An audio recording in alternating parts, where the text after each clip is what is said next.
Right Shamshabad airport లో present live చూస్తున్నాం. Shamshabad airport కోలాహలంగా సందడిగా కనిపిస్తుంది. బీఆర్ఎస్ శ్రేణులు భారీగా తరలి వచ్చారు. కవిత ఇప్పుడే శంషాబాద్ ఎయిర్పోర్ట్ కు చేరుకున్న విజువల్స్ కూడా మనం చూస్తున్నాము. నాయకులు, బీఆర్ఎస్ నేతలు, అలాగే కవితకు ఘన స్వాగతం పలికేందుకు భారీగా బీఆర్ఎస్ శ్రేణులు కదిలి వచ్చారు. దాదాపు 500 వాహనాలతో భారీ ర్యాలీతో ఘన స్వాగతం పలికేందుకు భారీగా అక్కడికి తరలి వచ్చారు. ప్రజెంట్ అక్కడ సిచ్యువేషన్ కి సంబంధించి మా ప్రతినిధి రవితేజ మరిన్ని అప్డేట్స్ అందిస్తారు. రవితేజ, కవిత ఇంతకు ముందే శంషాబాద్ ఎయిర్పోర్ట్ చేరుకున్నారు. అనుకున్న దానికంటే బీఆర్ఎస్ క్యాడర్ నాయకులు, కార్యకర్తలు కూడా భారీ మొత్తంలో అక్కడ కవితని రిసీవ్ చేసుకొని అక్కడి నుంచి కూడా కవితను అభివాదం చేస్తూ అందరూ కూడా కవితను దగ్గరుండి చూసేందుకు మాత్రం భారీగా తరలి వచ్చినటువంటి సిచ్యువేషన్ అక్కడ కనబడుతుంది. వీళ్ళు సుమారు 500 మంది కార్యకర్తలు మాత్రమే ఇక్కడికి చేరుకుంటారనుకున్నారు. కానీ వేలాది మందిగా కార్యకర్తలు కవితని రిసీవ్ చేసుకోవడానికి ఎయిర్పోర్ట్ కి చేరుకున్నటువంటి దృశ్యాలు కూడా కనబడతా ఉన్నాయి.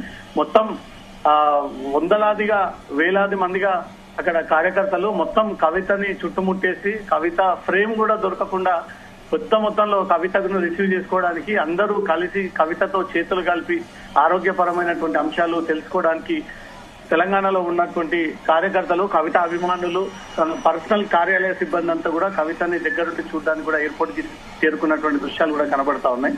కవిత సంతోషంగా మరోసారి దిగినటువంటి వెంటనే చేతితో పిడికిలి బిగించి న్యాయం గెలుస్తుంది, ఎప్పటికైనా అన్యాయం ఎన్ని రోజులు దాగి ఉండదు, సో న్యాయం గెలిచింది కాబట్టి నేను జైల్లో నుంచి బయటకు వచ్చాను అంటూ కూడా సంకేతంగా తన చేతిని పిడికిలి బిగిస్తూ కవిత ఎయిర్పోర్ట్ నుంచి బయటకు వచ్చేటువంటి దృశ్యాలు స్క్రీన్ పైన కనబడతా ఉన్నాయి.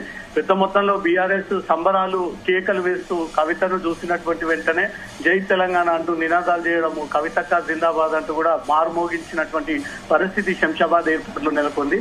కొంత ఇబ్బంది ఏర్పడినప్పటికీ కొన్ని నిమిషాల పాటే కాబట్టి కవిత కోసం ఎయిర్పోర్ట్ అథారిటీస్ కూడా ఎవరిని కూడా ఇప్పటి వరకు చెదరగొట్టకుండా కవిత రాక కోసం అక్కడ ఎదురు చూస్తున్నటువంటి బీఆర్ఎస్ క్యాడర్ అంతా కూడా ఒకవైపుగా నిలబెట్టి ఇతర ప్రయాణికులకు ఇబ్బంది అవ్వకుండా తీసుకున్నటువంటి పరిస్థితి కూడా ఏర్పడింది. మరి కాసేపట్లో ర్యాలీగా బయలుదేరి ఇంటికి చేరుకొని ఉన్నారు. సుమారు 500 వాహనాలతో కవిత ర్యాలీని చేపట్టనున్నట్టు కూడా ఇప్పటికే బీఆర్ఎస్ నాయకులంతా కూడా ఈ విషయాన్ని వారు సోషల్ మీడియా ద్వారా ప్రచారాన్ని జరుపుతా ఉన్నారు. ఆ వాహనాలు కూడా అక్కడికి చేరుకున్నాయి. మొత్తం ఎయిర్పోర్ట్ పార్కింగ్ స్థలంలో కానీ, అరైవల్స్ ఈ స్టేజ్ దగ్గర కానీ ఎక్కువగా బీఆర్ఎస్ కి చెందినటువంటి వాహనాలే ఎక్కువగా అక్కడ గ్యాదరింగ్ అయి ఉన్నాయంటే సుమారు 500 వాహనాలు అక్కడికి చేరుకొని ఉండవచ్చు అనేది మాత్రం అభిమానులు చెప్తా ఉన్నారు. కవిత మరి కాసేపట్లో అందరినీ అభివాదం చేస్తూ అందరికీ జై తెలంగాణ నినాదాలతో పిడికిలి బిగించుకుని వచ్చినటువంటి కవిత వాహనం ఎక్కి వాహనం పైన అందరినీ కూడా రిసీవ్ చేసుకునేటువంటి విధంగా, అందరికీ మెసేజ్ ఇచ్చే విధంగా కొద్దిసేపు అక్కడ నిలబడి అందరికీ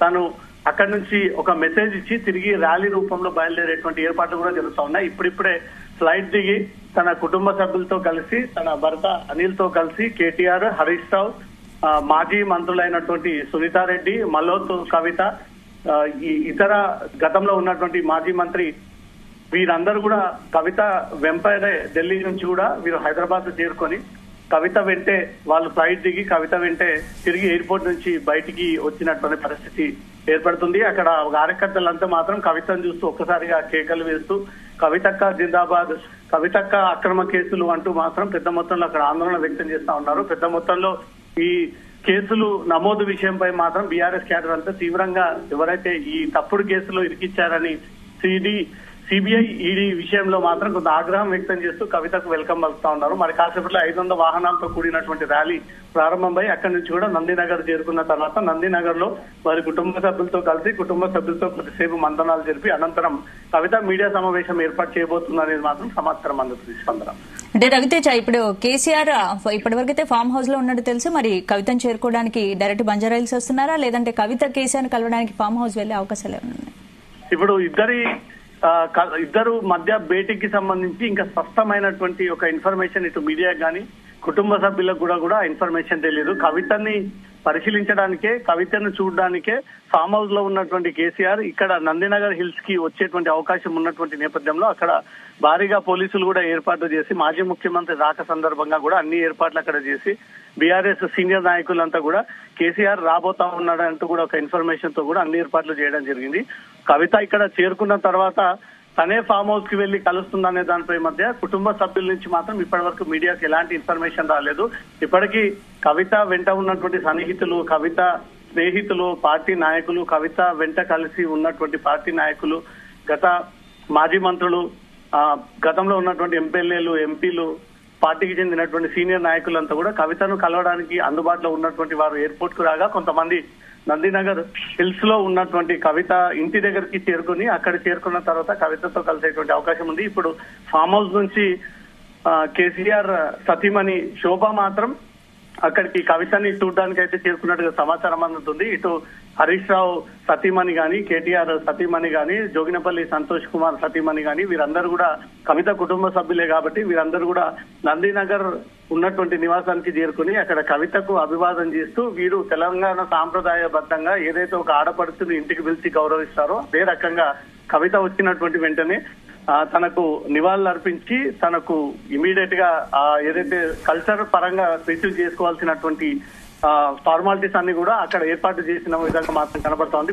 బీఆర్ఎస్ క్యాడర్ అంతా కూడా తన కోసం ఎదురు చూస్తా ఉన్నారు. బీఆర్ఎస్ నాయకులంతా కూడా కవిత రాక కోసం ఎదురు చూస్తా ఉన్నారు. నందినగర్ హిల్స్ లో సుమారు 2 కిలోమీటర్ల వరకు కూడా కవిత రాక కోసం ఎదురు చూస్తూ రోడ్డు పొడవున కూడా కార్యకర్తలందరూ కూడా తనతో కలిసి తనతో చూడడానికి మాత్రం పెద్ద మొత్తంలో నందినగర్ లో ఉన్నటువంటి ప్రధాన రహదారిపై మాత్రం ఉదయం నుంచి కూడా కవిత రాక సందర్భం కోసం ఎదురు చూస్తా ఉన్నారు. బీఆర్ఎస్ క్యాడర్ అయితే ఇప్పటికి కూడా ఈ లిక్కర్ కేసు కి సంబంధించి తీవ్రంగా వ్యతిరేకమైనటువంటి ఆరోపణలు చేస్తా ఉన్నారు. ఈ రకంగా తప్పుడు కేసులు పెట్టి ఒక మహిళను 150 రోజుల పాటు జైల్లో పెట్టి కావాలని పార్టీని భూస్థాపితం చేసేటువంటి ప్రయత్నాలు చేస్తా ఉన్నారంటూ కూడా మాత్రం బీజేపీ పైన తీవ్ర స్థాయిలో వీళ్ళు ఆవేదన వ్యక్తం చేస్తా ఉన్నారు. సో రాజకీయపరమైనటువంటి ఈ రాజకీయపరమైనటువంటి ఈ స్టేట్మెంట్స్ పక్కన పెడితే, ఈ పార్టీ పరంగా విషయాలు పక్కన పెడితే దర్యాప్తులో భాగంగా దర్యాప్తు సంస్థలు తనకు ఉన్నటువంటి పాత్రకు సంబంధించి నిరూపించడానికి తను చేసినటువంటి తప్పిదాలన్నీ కూడా కోర్టులో ప్రవేశపెట్టడానికి ఇన్ని రోజుల పాటు విచారణ పేరుతో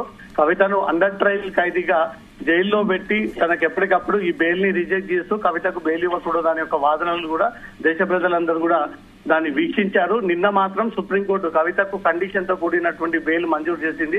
హైదరాబాద్ దాటి వెళ్లకూడదు, భారతదేశం దాటి వెళ్లకూడదు, ఎక్కడికి విదేశాలకు వెళ్లాలన్నా కోర్టు అనుమతి కంపల్సరీగా ఉండాల్సిందే అంటూ కూడా ఈ ఆదేశాలు ఇవ్వడం జరిగింది.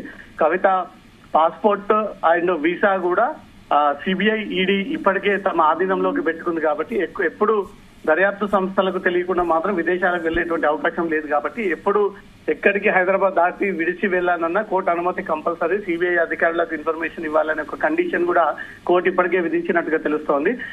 బీఆర్ఎస్ క్యాడర్ అయితే మాత్రం ఢిల్లీ నుంచి బయలుదేరి హైదరాబాద్ కి చేరుకున్నటువంటి కవితకు మాత్రం ఘన స్వాగతం పలుకుతూ తనను రిసీవ్ చేసుకుని మరి కాసేపట్లో ర్యాలీ అక్కడి నుంచి కూడా ప్రారంభం కానుంది. స్పందన.